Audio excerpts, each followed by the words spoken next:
Tatiana Souza aqui, e hoje eu vim para falar mais um pouquinho, né, sobre a ressonância harmônica, o que ela mudou na minha vida, o que aconteceu de diferente em todo esse tempo que eu fiquei sem gravar um vídeo, porque tem já algum tempo, né, que eu fiz o meu último relato sobre a ressonância harmônica e depois eu não gravei mais nada e não falei mais nada. Bom, eu fiz três pedidos de ondas, né? Então eu fiz só 3 ondas de ressonância harmônica. Tô pensando agora se eu vou pedir a quarta ou não. Já tem um bom tempo que eu fiz a terceira. Mas eu quero deixar aqui um relato, um apanhado de coisas e como foi nesses meses, nesse tempo em que eu fiz essas 3 ondas da ressonância harmônica. Mas a gente vai mudando, sabe? Tudo aquilo que está se contradizendo dentro de você vai saindo. Então a catarse por si só, ela é boa. Porque se você está tendo catarse, é porque está fazendo efeito, é porque você está mudando. Toda mudança dói, toda mudança, tudo aquilo que vai de encontro, contra, tudo aquilo que você aprendeu a vida toda, é difícil de mudar, porque o seu ego tá ali, né? Você não quer soltar aquilo. Como que você vai admitir para você mesmo que você passou a vida inteira achando que era de um jeito e agora você está aprendendo que existem outras formas, né? Que a gente também não tem certeza de tudo, a gente vai aprendendo ao longo da nossa vida e nem assim às vezes a gente aprende até a gente sair desse mundo. Mas aquilo vai batendo contra o que você aprendeu, vai batendo contra o que você sente, vai batendo contra um monte de coisa. E não é fácil mudar isso.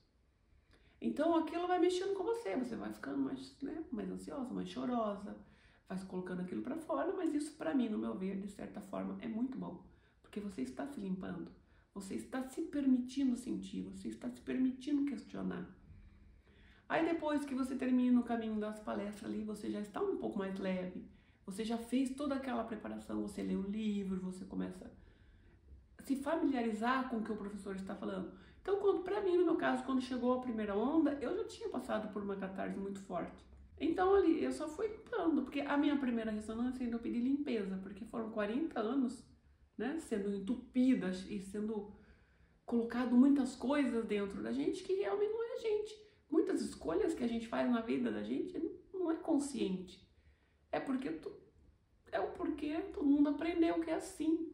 É porque todo mundo diz que é assim, é que vai passando de frente para frente, o pai passa pro filho, o filho passa pro neto, e assim vai passando, né? Mas não, às vezes nem é escolhas que você faz, é escolhas condicionadas que já tá ali, né? Na família há muito tempo, tipo, a mulher tem que ficar em casa, a mulher tem que ter um bom casamento. Não que casar seja errado, gente, pelo contrário, é muito bom você ter uma pessoa ao seu lado, mas isso quando a escolha é sua, realmente do fundo do seu coração. Então você vai começando a entender por que a mulher não pode fazer isso, porque isso é errado, porque aquilo é errado. Só que qual foi a sua escolha? Alguém perguntou realmente o que você queria? Não, então você começa a entender isso, que existem outras opções, que existem outras escolhas, né? E você começa a entender isso, mas assim, e vai melhorando aquilo, né? Vai fazendo parte da sua vida aquelas decisões que depois você vai tentando tomar por você.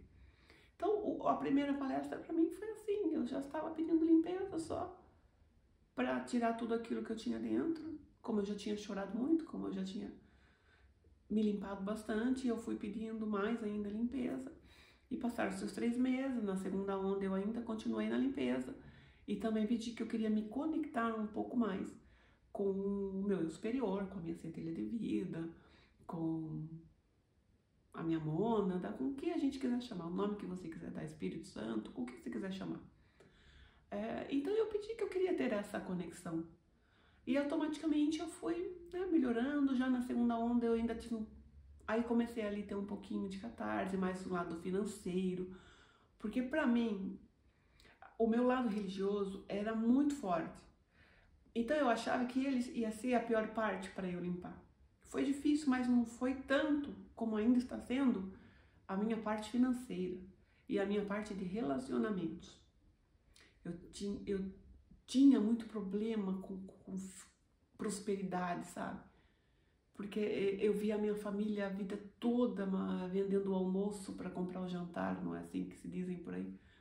que a gente tem que trabalhar muito, que a gente tem que sofrer muito, que você nunca vai ser nada melhor, que você por que você vai sonhar? Você não vai conseguir fazer isso. Ninguém da nossa família fez, por que você vai fazer? Entende? Então você começa a ter aqueles problemas com prosperidade, né? Olha, quem ri demais chora. Tantos ditados populares que eu nem me lembro agora nesse momento. E a reclamação constante, porque hoje eu não tenho dinheiro para isso. Não, não compra isso porque isso é caro. Não, se você comprar isso hoje, amanhã você vai passar fome. Entende? Então essas coisas que vão sendo colocadas enraizadas na sua cabeça, no seu subconsciente, porque o nosso cérebro é totalmente programável, né? Então imagina, desde criança, a criança nasce ali e já começa a entender que ela é pobre, que ela nasceu pobre, que ela vai morrer pobre, que ela não tem como crescer. Ela tem que ser muito forte, muito resistente, muito rebelde mesmo, a ovelhinha negra da família, para sair desse meio, né? Cortar esse mal ali. E às vezes os nossos familiares também não fazem isso por mal, porque eles também aprenderam assim, né? Os nossos avós aprenderam com nossos bisavós, que aprenderam com seus pais. E a gente também inconscientemente vai passando isso para frente. Então você começa a entender, quando você começa a entender ali, né? Que você é um ser divino, que você tem direito a uma vida boa, a uma vida feliz. Isso começa a mexer muito com a gente. Então, na minha segunda ressonância foi mais esse lado meu, o lado financeiro, que eu ficava, ainda tinha muitas crenças limitantes com isso. Eu ainda tento me limpar muito com isso, sabe? Quando eu começo a ter aqueles pensamentos um pouco mais negativos sobre escassez mesmo, eu já paro, penso, respiro, falo. Não. Também a gente não sai esbanjando as coisas por aí, né? A gente tem que ter um pouco de consciência, a gente tem que ter planejamento, a gente tem que tentar fazer alguns trabalhos extra, né? Mas você tem que entender também o que você gosta de fazer, o que você quer fazer, se você quer estudar, se você quer trabalhar com outra coisa. A gente começa a entender que a gente não é obrigada a passar a vida num trabalho que a gente não gosta, que a gente está lá só por medo de passar fome ou de não ter condições de pagar as suas contas, porque quer queira, quer não, as nossas contas chegam, né? E a gente vai levando isso para frente, mesmo estando infeliz, mesmo aquilo nos fazendo mal. E depois a gente traz aquilo para casa e começa toda aquela confusão, né? Porque você não tá bem, nada vai estar bem. A sua família não vai estar bem, seu emprego não vai estar bem, e você vai trazendo problemas de fora para dentro. Então, na minha segunda onda, eu pedi muito que eu queria limpar essas crenças limitantes sobre prosperidade. Então, foi ali uma catarse sobre isso. E como eu disse, eu fiquei um bom tempo sem emprego, então eu tinha muito tempo ali para estudar. Eu comecei a adquirir outros materiais além do professor. Eu conheci outras pessoas que falam sobre espiritualidade. Eu comecei a adquirir outros livros. Eu tinha um pouquinho mais de tempo para ler, porque quando a gente está só na sobrevivência, né, trabalhando o dia todo, a gente não tem muito tempo para isso. Então a gente acaba deixando a vida levar. Então esse momento meu ali de desemprego foi bom para mim, né? Porque assim, eu tinha ajuda na minha casa, né? E por mais que ali apertasse, eu não estava passando nenhuma necessidade. Então eu tentei me acalmar e deixei fluir, né? Falei, vou continuar aqui estudando, vou continuar lendo. Terminou os 3 meses da segunda onda, eu já pedi a terceira. Ainda falei que eu queria me limpar, mas que eu queria mais conexões com o meu eu superior, com a minha centelha divina, comigo, que eu queria me conectar comigo, que eu queria autoconhecimento. E falando sobre isso também, já agora sim você não faz mais os pedidos no papel lá para o professor, né? Ele só pergunta como está a sua evolução e os seus pedidos você faz internamente, ou você pode até mesmo escrever num papel e deixar guardado ali, num caderno, alguma coisa. Porque ela já estando no seu consciente ali, no que você quer, você já vai trabalhar aquilo. Então, na terceira onda, eu continuei com a limpeza, continuei pedindo para eu trabalhar minha prosperidade, os meus relacionamentos, porque eu também tive muito problema com relacionamento, né? Porque quando as coisas não estão bem, tudo ao redor afeta. Todas as áreas da nossa vida são afetadas, né? Por crenças limitantes, por achar que você merece pouco, por aceitar qualquer coisa. Não que você seja melhor do que ninguém, mas você tem que se autoconhecer, o que você quer, o que você precisa, quem você quer do seu lado, que tipo de amizades você quer que te cerque.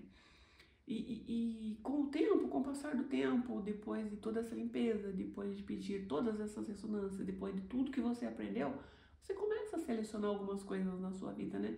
Algumas pessoas não vão mais fazer parte da sua vida, algumas pessoas vão sumir, você vai mudar muito, as suas conversas já vão ser diferentes, você já não vai ficar atrás de notícias ruins na televisão, você não vai ficar atrás de coisas que não vai te acrescentar em nada.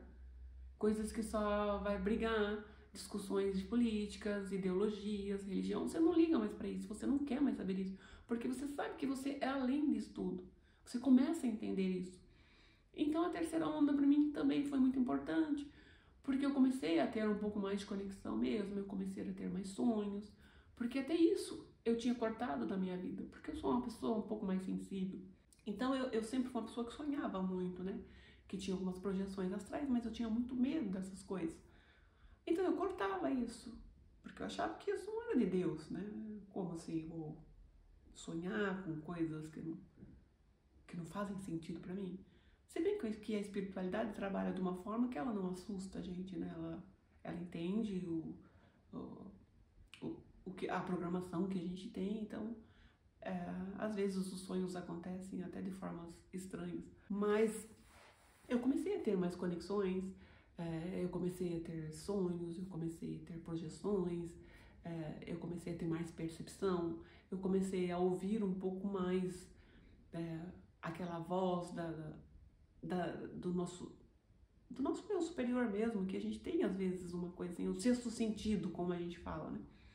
Então eu comecei a ouvir melhor, a respirar antes de responder, a ter um pouco mais de paciência. Gente, ninguém vai virar um guru, ninguém vai virar um Buda, ninguém vai virar Jesus Cristo, mas a gente vai melhorando, sabe? A gente vai se autoconhecendo, né? Então, assim, nós somos humanos, a gente ainda tem os nossos hormônios, a gente ainda tem as nossas dificuldades, só que você se autoconhece, você consegue dar aquela respirada, assim, né? Antes de fazer alguma coisa, e se controla um pouco melhor, né? Você começa a se entender. Então, para mim, o caminho das palestras foi essencial para a limpeza. As ressonâncias foram fantásticas. Ela trabalha mesmo onde você precisa. A gente não pode desistir, porque às vezes a gente fala, não quero mais. Olha, eu tô sofrendo demais, tá tudo virando de cabeça para baixo, eu não tô me entendendo mais, os meus sentimentos estão estranhos, as minhas conversas estão estranhas, os meus sonhos estão estranhos, eu não quero mais isso pra mim, eu quero viver do jeito que eu tava. Tá tudo bem também se a pessoa quiser fazer isso, né? Mas é importante continuar, porque a partir do momento que você quer mudança, você tem que estar preparado para mudança. Quando a gente vai reformar uma casa, primeiro a gente quebra tudo, né? Ainda mais se você estiver morando dentro dela, e nós estamos morando dentro da nossa casa. Então a gente tem que ter paciência para depois chegar ao meio da obra, até chegar ao fim da obra. E às vezes a obra não chega ao fim, né? Porque a gente tá sempre querendo mudar alguma coisa. É igual o nosso consciente, a gente tá sempre aprendendo algumas coisas. Nós estamos aqui num eterno aprendizado, né? Nós estamos aqui para viver experiências, e experiências são infinitas, né? Como o professor Hélio fala, tem infinitas possibilidades. E você vai aprendendo como trabalhar isso, né? Mas, gente, é isso. A ressonância pra mim foi... Eu não consigo achar nem palavras pra falar, porque hoje eu sou outra pessoa, sabe? Eu ainda trabalho muito dentro de mim, eu ainda tenho muita coisa pra trabalhar, mas eu já me sinto outra pessoa. Porque eu não me vejo mais como eu era antes. Eu sou uma pessoa antes do professor Hélio e hoje eu sou outra pessoa depois do professor Hélio. Então, às vezes eu falo assim, eu sinto um amor enorme pelo professor, porque eu sinto uma gratidão enorme pelo trabalho dele, porque eu sei que não foi só a minha vida que ele transformou. Então, pra mim, o professor Hélio é um ser iluminado. Eu agradeço, muita gratidão por ele ter aceitado esse trabalho, de trazer esse conhecimento pra gente, de se deixar ser canal, né? De se deixar ser bênçãos na nossa vida, nas nossas vidas, né? Então, eu sou só agradecimentos para ele. Porque no começo a gente não quer ouvir, porque é difícil mudar, é difícil você bater de frente com tudo aquilo que você aprendeu a vida toda. Mas quando você dá uma chance, tudo muda. Não é que ele vai ser o seu guru, ele não é seu guru, ele já deixou isso bem claro. Ele te ensina a olhar para você, ele te ensina você a olhar dentro de si, ele te ensina ou ele te passa ali um caminho para você começar a se autoanalisar, para você começar a questionar, para você perguntar, para você não aceitar tudo como um amém. Nem as coisas que ele fala você tem que aceitar. Começa a procurar outras fontes, começa a ler outros livros. Vai estudando, continua procurando. Mas assim, para mim, ele foi essencial. Eu não tenho como agradecer o professor na minha vida, porque eu sou outra pessoa. Eu sou extremamente grata a ele. E também sou extremamente grata a mim por eu ter me dado essa chance, né? Eu sempre fui uma pessoa muito curiosa, muito que queria saber as coisas, né? Sempre questionando a vida, sempre tive crises existenciais. Mas eu não me dava chance, porque quando começava a bater de frente com tudo aquilo que eu tinha, com todos os meus dogmas, com todas as minhas religiosidade, com tudo a minha autoprogramação, ou a programação que foi colocada dentro de mim, eu não me dava chance. Eu não deixava, apesar de eu ser mais rebelde, apesar de eu ser mais curiosa, eu cortava um pouco, né, aquilo que fosse contra o que eu aprendia. E hoje não, hoje estou aberta a outras experiências. Já fui num centro de Umbanda, coisas que jamais na minha vida eu faria. Eu fui, porque eu queria conhecer, eu queria saber como é, porque passei a minha vida inteira ouvindo que aquilo era coisa do demônio, que aquilo era errado, que é só a igreja que salva. E também não tô aqui para ficar falando de igreja, mas estou falando como eu era, o que falavam para mim, o que eu aprendi, o que colocaram dentro de mim, o que ensinaram para minha família, o que a minha família passou para frente e que de certa forma eu estava passando para frente para os meus filhos. E não é isso que eu quero. Então eu fui, visitei um centro de Umbanda, me senti muito bem, as pessoas são tão amorosas, recebem a gente super bem. E olha que eu tive que sair do Brasil e ir num centro de Umbanda aqui em Portugal. É até estranho dizer isso, mas foi muito bom. Fui 2 ou 3 vezes, depois não voltei mais, porque eu não sinto necessidade mais de estar frequentando religiões. Mas é bom, se você tem vontade de procurar um lugar, vá. Se você quer conhecer um centro espírita, vá. Se você quer conhecer uma casa de Umbanda, vá. Se você quer conhecer como é o taoísmo, vá. Vá pegando aquilo que é bom, porque cada vertente tem uma coisa boa. Eu não posso dizer que as igrejas ou as coisas que eu frequentei só tinham coisas ruins. Não, mas o problema é que as coisas boas são pequenas, né? A gente deixa de lado. E a programação mental ali de escassez, de medo, são maiores. E isso não é bom pra gente. Porque hoje eu entendo e tô tentando ainda cada dia mais entender que nós somos seres divinos. Nós estamos aqui para ter experiências. Nós estamos aqui para fazer a nossa vida. Como diz o professor, você pensa, você cria. Então pare de reclamar, para de se amaldiçoar, para de se autodepreciar. Você é um ser divino, você é um ser de luz, você é um ser lindo. E está aqui para ter as melhores das experiências. É óbvio que existe ali o contraponto, né? Sombras e a luz, então ela faz parte de você. Você tem que unir as duas ali, né? A gente não pode nem tanto para a direita e nem tanto para a esquerda. A gente tem que estar ali unido esses dois lados nossos, né? Porque a gente é tanto sombra quanto luz. Aqui nesse corpo humano, a gente é sombra e luz. Então a gente tem que juntar as duas ali e tentar trabalhar tudo isso da melhor forma possível. Mas, gente, era isso que eu queria dizer. Não tenho palavras para agradecer o professor Hélio, muito obrigada por tudo, gratidão, gratidão, gratidão, 1000 vezes gratidão por todo o teu trabalho, por ser luz nas nossas vidas e por nunca ter desistido de trazer essa mensagem, né, de levar ao mundo, vamos dizer assim, porque quantos brasileiros estão aí espalhados pelo mundo, essa luz, né, essa fagulha que acende no nosso coração. Muito obrigada. E, gente, é isso. Você tá aí no caminho das palestras, continua. Tá pedindo as suas ressonâncias, continua. Não desista. Porque no começo é difícil, mas depois você começa a se autoconhecer. Você vai olhar pra você e vai dizer: meu Deus, eu não sou mais aquela pessoa. Uau, o que aconteceu comigo? Onde eu estava? Onde eu vivi todo esse tempo? Como eu disse, você não vai virar nenhum Buda, você não vai virar nenhum guru, você não vai virar santo, você não vai ser canonizado, mas você vai se autoconhecer. E a partir do momento que você se autoconhece, você melhora a vida de quem está do seu lado, você melhora a vida dos seus filhos, você melhora a vida do seu vizinho, no seu trabalho. E tudo vai melhorando, né? Os momentos difíceis vêm da mesma forma, mas aí você já está mais preparado para trabalhar com aquilo, você já tem um pouco mais de consciência de como trabalhar tudo isso. Então é isso, continuem firme, não desistam, que depois no final tudo se resolve. E você vai falar: nossa, por que eu não comecei isso antes? Gente, então é isso, muito obrigada por estar comigo aqui até agora. Espero poder ter ajudado vocês de alguma forma. Até mais.